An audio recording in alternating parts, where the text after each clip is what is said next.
Hello friends, कैसे हो आप सभी लोग। तो आपका स्वागत है आपके अपने यूट्यूब चैनल करनी क्लासेस चूरू के अंदर। तो हम आज रीजनिंग का एक मोस्ट इंपॉर्टेंट टॉपिक लेके आ चुके हैं आपके सामने। जी हाँ, आपके सामने रीजनिंग का एक मोस्ट इंपॉर्टेंट टॉपिक लेके आ चुके हूँ। ये बीएसटीसी और पीटीटी के दोनों से रिलेटेड क्लास है। जी हाँ, दोनों के अंदर ये टॉपिक है, तो मैं दोनों को साथ में लेके आ चुका हूँ। आप बीएसटीसी वालों के ये टॉपिक थोड़ा हार्ड लेके आए हूँ ताकि बीएसटीसी वालों का भी आराम से समझ में आ जाए। जी हाँ, साथ ही हम इस चैनल पे आपको फ्री ऑफ कॉस्ट कोर्स कराने वाले हैं बीएसटीसी और पीटीटी का दोनों। तो आप जल्दी से जल्दी चैनल को क्या कर लो, चैनल को सब्सक्राइब कर लो। जी हाँ, चैनल को क्या करो, आप चैनल को सब्सक्राइब कर लो। और करनी एजुकेशन के अंदर आपको कोई भी डाउट हो तो आप कमेंट कर सकते हो, मैं हम उस डाउट को क्लियर करेंगे। जी हाँ, हम उस डाउट को क्लियर करने वाले हैं। तो चलते हैं वीडियो की तरफ। तो सबसे पहले मैं बता दूं, सबसे पहले सादृश्यता के बारे में आपको थोड़ा सा ज्ञान करा देता हूं। सादृश्यता का अर्थ क्या होता है। एनालॉजी का हम टॉपिक पर करने वाले हैं। अंग्रेजी वालों के लिए एनालॉजी और हिंदी वालों के लिए टॉपिक का नाम है सादृश्यता। तो इसका टॉपिक का नाम सादृश्यता इसलिए है कि इस सादृश्यता का अर्थ होता है समानता। जी हाँ, समानता। आपको कोई भी एक क्वेश्चन दिया हुआ आएगा, जैसे मान लो आप मम्मी और पापा दिया हुआ आ गया, ये दोनों सिमिलर, आपको ऐसा बताना होगा कि चाची किससे संबंधित, तो आपको बताना होगा चाचा। जी हाँ, ऐसा आपको कुछ बताना होगा। तो चलते हैं वीडियो की तरफ। आपको सादृश्य का तो समानता एक और दूसरे शब्दों के अंदर आपको समानता देखने को मिल जाएगी। बस यही आपको काम करना, आराम से क्वेश्चन करना है, जल्दीबाजी नहीं करनी है, वरना ये बहुत से विद्यार्थियों के गलत हो जाते हैं। तो चलते हैं वीडियो की तरफ। तो आपका जो पहला क्वेश्चन है वो इस प्रकार है, पेट्रोल, गाड़ी और बिजली दे। तो पेट्रोल है ना, पेट्रोल से गाड़ियां चलती हैं। जी हाँ, आपको पता होगा पेट्रोल से क्या चलती हैं, गाड़ियां चलती हैं, ये तो आपको पता ही होगा। तो आप बताओ तो बिजली बिजली से क्या चलता है। जैसे जैसे अंधेरा थोड़ी चलता है, कक्ष थोड़ी चलता है, माल थोड़ी चलता है। बिजली से क्या जलता है, बिजली से बल्ब जलता है। तो इसका जो सही जवाब ऑप्शन नंबर 2 हो जाएगा, बल्ब। जो ऑप्शन नंबर 2 इसका बिल्कुल सही जवाब है, हो जाएगा। तो चलते हैं आगे की तरफ। अगला जो क्वेश्चन है वो इस प्रकार है। पक्षी है ना, पक्षी वो पंख से उड़ते हैं। जी हाँ, तो पक्षी वो पंख से उड़ते हैं। मछली है ना, मछली आपको बताना है मछली किससे, मछली उड़ तो सकती नहीं, मछली तैरती है। तो आपको बताना है मछली किससे तैरती है। तो ऑप्शन है गलफड़ा, सिर, मीन, पंख और पेट। तो आपको मैं बता दूं कि आप बहुत से विद्यार्थी गलफड़ा करके आएंगे इसके अंदर, लेकिन आपको मैं बता दूं गलफड़े से है ना मछली श्वास लेती है, कभी भी तैरती नहीं है। ठीक है ना, ये बात आप याद रखना। मछली हमेशा तैरती है और मीन पंख से। जी हाँ, मीन पंख से मछली क्या करती है, तैरती है। तो आप है ना, इस क्वेश्चन को बहुत बार पूछा गया है, क्वेश्चन है, बहुत से विद्यार्थी इसको गलत करके आते हैं, गलफड़ा करके आ जाते हैं, एवं सामने ए ही दिया हुआ आता है आपको गुमराह करने के लिए। तो आप गुमराह मतलब मछली हमेशा मीन पंख से तैरती है। तो चलते हैं आगे की तरफ। ऑप्शन नंबर 3 इसका सही जवाब हो जाएगा, मीन पंख। तो चलते हैं आगे की तरफ। जैसे आपको अगला क्वेश्चन आया, होटल मेन्यू पुस्तकालय। तो आपको बता दूं मैं कि होटल के अंदर जाते हैं तो खाने के लिए होता है ना, खाने के लिए क्या दिया होता है, मेन्यू दिया होता है। मेन्यू को हम क्या बोलते हैं आपको पता है क्या, भोजन की सूची दी होती है। तो हम तो पुस्तकालय में जाने पर हम पुस्तकालय की सूची जो होती है ना, जैसे हम लाइब्रेरी में जाते हैं, किसी भी लाइब्रेरी में जाते हैं, उसको पुस्तकों की जो सूची है ना उसको क्या बोलते हैं। तो इसका जो सही जवाब वो कैटलॉग हो जाएगा। जी हाँ, कैटलॉग का जो हिंदी अर्थ होता है वो पुस्तकों की सूची होती है। जैसे होटल में हमको खाने की सूची दी होती है ना, मेन्यू हम बोलते हैं उसको, तो पुस्तकालय में जाते हैं हमको पुस्तकों की सूची दी होती है। तो ऑप्शन नंबर कौन सा, 4 हो जाएगा इसका सही जवाब, ऑप्शन नंबर 4। तो चलते हैं आगे की तरफ।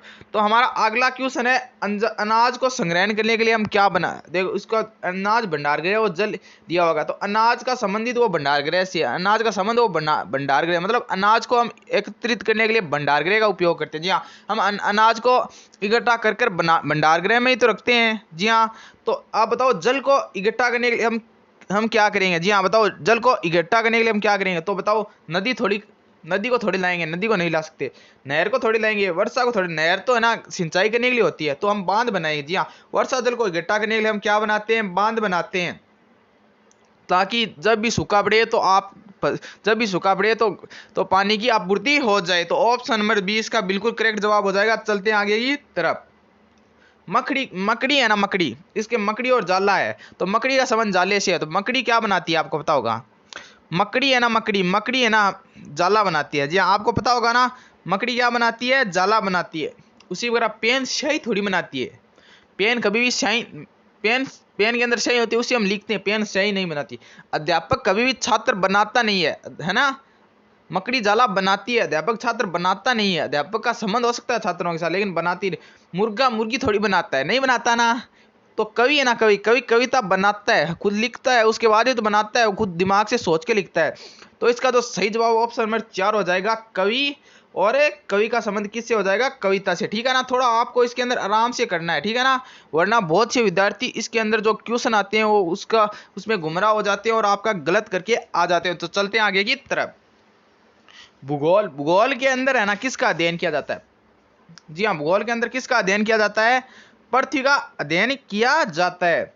तो वास्तुविद में सिर्फ भवन का अध्ययन नहीं किया जाता। जी हाँ, सिर्फ भवन। जीव विज्ञान में विज्ञान का अध्ययन थोड़ी किया जाता है, विज्ञान के अंदर जीव विज्ञान का अध्ययन किया जा सकता है।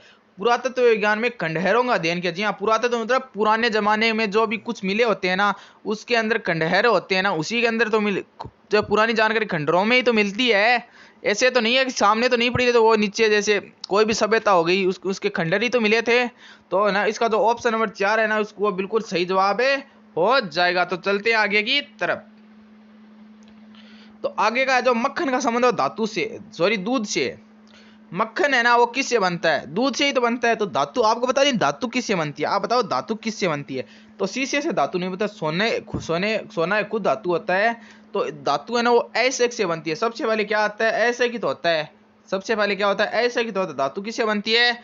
बता दो आप, धातु किससे बनती है?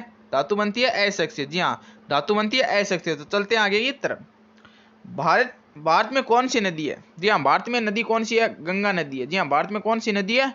गंगा नदी है। उसी प्रकार चीन में कौन सी नदी होगी? ब्रह्मपुत्र तो भारतीय है, नील भारत की नहीं है, लेकिन नील तो मिस्र की है, इरावती भी चीन की नहीं है। तो इसके अंदर ये ऑप्शन नंबर ये हुआंग हो नहीं है, ये हुआंग हो है। ठीक है ना, वांग हो। ठीक है ना, ये है इसका ऑप्शन नंबर, इसका चीन में ए नंबर ऑप्शन है, हो जाएगा। थोड़ी मिस प्रिंटिंग हो गई थी। ऑप्शन नंबर ए इसका बिल्कुल सही जवाब हो जाएगा आपका। चलते हैं आगे की तरफ। महासागर, सॉरी महासागर, महासागर और जल का संबंध है। उसी प्रकार ग्लेशियर है ना, ग्लेशियर नाम है ये, ग्लेशियर का संबंध किससे? महासागरों में क्या होता है? महासागरों में ग्लेशियर होती है। तो महासागरों में जल होता है, तो ग्लेशियर में क्या होती है? आप बताओ जल्दी से। तो है ना, ग्लेशियर में क्या होती है? आपको पता होगा। गुफा थोड़ी होती है, रेफ्रिजरेटर थोड़ी होता है, पर्वत थोड़ी होती है। ग्लेशियर में क्या होती है? ग्लेशियर में बर्फ होती है, आपको पता होगा। लेकिन ये कुछ ही सालों बाद ये अभी पानी के रूप में परिवर्तन हो जाने वाली है। महासागरों का लेवल है वो बढ़ने वाला है। आसपास के जो छोटे मोटे द्वीप है वो समा गए हैं इसके अंदर। ऐसा क्यों हो रहा है? आपको पता होगा, ग्लोबल वार्मिंग, हम जो प्रदूषण करते हैं उसकी वजह से हो रही है ये सब। तो चलते हैं आगे की तरफ। बाढ़, सॉरी बाढ़ बाढ़ बाढ़ है ना, बाढ़ को नियंत्रण करने के लिए हम क्या बनाते हैं? बांध बनाते हैं। जी हाँ, बाढ़ को नियंत्रण करने के लिए हम बाढ़ बनाते हैं।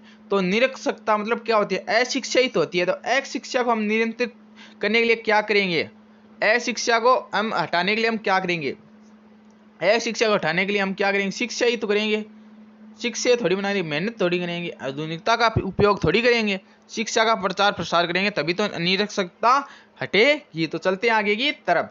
ट्रैक्टर है ना, ट्रैक्टर के पीछे हम क्या लगती है? ट्रॉली तो लगती है। ट्रैक्टर ट्रॉली को ही तो खींचता है। तो घोड़ा है ना, घोड़ा किसको खींचेगा? घोड़ा हमेशा गाड़ी को खींचेगा। गाड़ी होती है ना, घोड़े के पीछे लगती है, घोड़ा गाड़ी बोलते हैं उसको, है ना। अस्तबल को थोड़ी खींचेगा, जीन को थोड़ी खींचेगा, इंजन को थोड़ी खींचेगा, घोड़ा नहीं खींचेगा ना। तो इसका ऑप्शन नंबर बी इसका बिल्कुल सही जवाब है, हो जाएगा। चलते हैं आगे की तरफ। तो आप बताइए इसका जवाब। कैंची है ना, कैंची का संबंध आपको कपड़ा से और दरांती का संबंध किससे है? तो मैं उसमें ऑप्शन कागज, लोहा, लकड़ी और घास है। तो कैंची है ना, कैंची से हम कपड़ा को काटते हैं, ये आपको पता होगा, है ना। कैंची होती है ना, कैंची जिससे हम क्या करते हैं? कपड़े को काटते हैं। तो हम दरांती से किसको काटते हैं? दरांती से कागज को थोड़ी काटते हैं, दरांती से लोहे को थोड़ी काटते हैं, दरांती से हम लकड़ी को थोड़ी काटते हैं, दरांती से हम घास को काटते हैं। हमारे राज्य जो भी गांव के बच्चे हैं ना, उनको ये पता होना चाहिए। आजकल दरांती से जैसे बाजरे को भी काटते हैं, और भी कोई भी जो है ना हम हाथ से नहीं निकाल सकते हैं ना, उसका उपयोग खेत में ना दरांती से उसको काटा जाता है। जी हाँ, आपको जो गांव से है ना उनका तो पता होना चाहिए कि हम दरांती से क्या करते हैं? घास को काटते हैं। तो चलते हैं आगे की तरफ। हथियार किसके पास होता है? हथियार से इसमें बताया, हथियार हमेशा सैनिक के पास ही होना चाहिए। तो इसमें बताया गया ऑप्शन नंबर ए है कि गेंद, खिलाड़ी, पुस्तक व लेखक, वकील, न्यायालय और स्टेथोस्कोप चिकित्सक। ये स्टेथोस्कोप क्या होता है, ये जो ना चिकित्सक होते हैं गले में रखते हैं ना, उसको बोलते हैं। ठीक है ना, आपको जानकारी के लिए मैं बता दूं तो इसको उत्तर होगा, उत्तर मैं बता रहा हूँ आपको। ये गेंद है ना, सिर्फ जरूरी नहीं है खिलाड़ी के पास गेंद हो, क्या पता वो बास्केटबॉल का खिलाड़ी हो, क्या पता वो कबड्डी का खिलाड़ी हो, तो ये जरूरी नहीं है।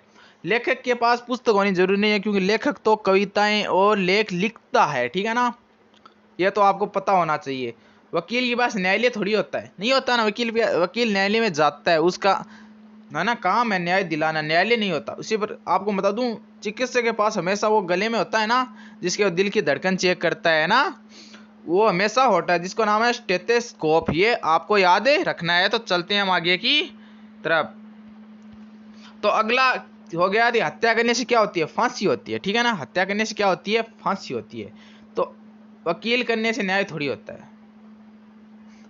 अपराध करने से दंड होता है, ये हो सकता है। सिफारिश करने से आपकी रक्षा होनी जरूरी नहीं है, क्योंकि आप गलत भी हो सकते हैं। मैं मान लो मैं गलत हूं तो मैं सिफारिश तो करूंगा ही अपने आप को बचाने के लिए। सजा और दंड ये तो एक ही हो गया। चलते हैं आगे की तरफ। ये इसका जो सही जवाब हो जाएगा ना, वो ऑप्शन नंबर बी हो जाएगा। 2 नंबर, अपराध करने से हमको दंड मिलेगा। तो पेंसिल से हम स्केच बना सकते हैं। जी हाँ, पेंसिल से हम क्या करते हैं, स्केच बनाते हैं। नोटबुक से हम पेंसिल नहीं बना सकते। छाया से हम ठंड नहीं बना सकते। सजा से हम दंड नहीं बना सकते। ठीक है ना, सजा और दंड एक ही हो गए। ठीक है ना, ब्रश से हम पेंटिंग बना सकते हैं। ऑप्शन 3 इसका ब्रश, ऑप्शन ये हो गया, ब्रश से हम पेंटिंग बना सकते हैं। चलते हैं आगे की तरफ। तो आज के लिए ही बस इतना ही। आगे का मैं एनालॉजी आपको पूरी करवा चुका हूँ। जी हाँ, एनालॉजी का इससे मैं करवाया हूँ, इससे बाहर बिल्कुल भी नहीं जाएगा। जी हाँ, बिल्कुल भी बाहर नहीं जाएगा। तो आप जल्दी जल्दी जो भी भाई नया जुड़ा है वो चैनल को सब्सक्राइब कर ले। जी हाँ, चैनल को सब्सक्राइब कर ले। थैंक यू, धन्यवाद। मैंने 10 मिनट में आपको एक टॉपिक क्लियर करा दिया है। जी हाँ, 10 मिनट में आपको एक टॉपिक क्लियर करा दिया है। आप चाहोगे तो मैं महामैराथन लेके आ जाऊंगा 2-3 घंटे का। उसके अंदर मैं आपको पूरा कम से कम 4 या 5 घंटों के अंदर पूरी आपको है ना पूरी रीजनिंग करवा दूंगा। तो आप जल्दी से जल्दी चैनल को सब्सक्राइब कर लें।